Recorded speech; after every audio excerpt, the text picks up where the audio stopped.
ชาวเชียงใหม่และชาวภาคเหนือจัดขบวนอัญเชิญพระบรมสารีริกธาตุและพระอรหันตธาตุที่อัญเชิญมาจากประเทศอินเดีย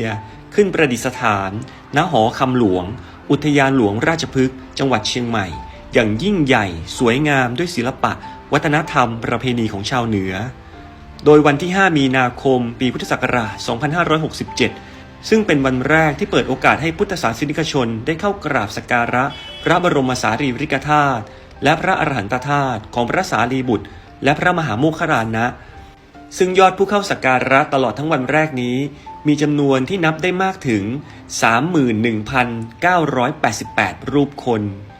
จนนับเป็นปรากฏการณ์พลังแห่งศรัทธาที่ชาวพุทธร่วมกันแสดงออกถึงความตั้งใจ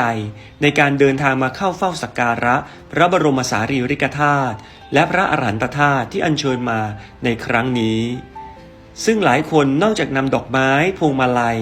เครื่องสักการะบูชามาสักการะแล้วยังมีชาวพุทธอีกมากมายตั้งใจมาสวดมนต์นั่งสมาธิเจริญสติตั้งแต่เช้าจนค่ำเพื่อถวายเป็นพุทธบูชาอันเป็นการยกระดับการบูชาให้ประเสริฐล้ำค่ามากยิ่งขึ้นตามที่องค์สมเด็จพระบรมศาสดาได้ตรัสรับรองไว้ก่อนเสด็จดับขันธปรินิพพานว่าอานนท์ภิกษุภิกษุณีอุบาสกอุบาสิกาใดประพฤติธรรมสมควรแก่ธรรมปฏิบัติชอบยิ่งปฏิบัติตามธรรมอยู่ผู้นั้นได้ชื่อว่าเป็นผู้สักการะเคารพนับถือบูชาตถาคตด้วยการบูชาอันสูงสุด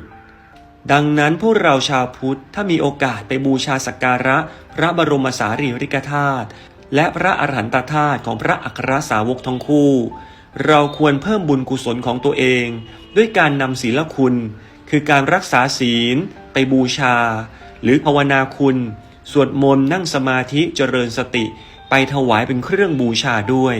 ก็จะยิ่งประเสริฐเป็นบุญอันล้ำเลิศเกื้อหนุนชีวิตได้ดีมากยิ่งขึ้นไป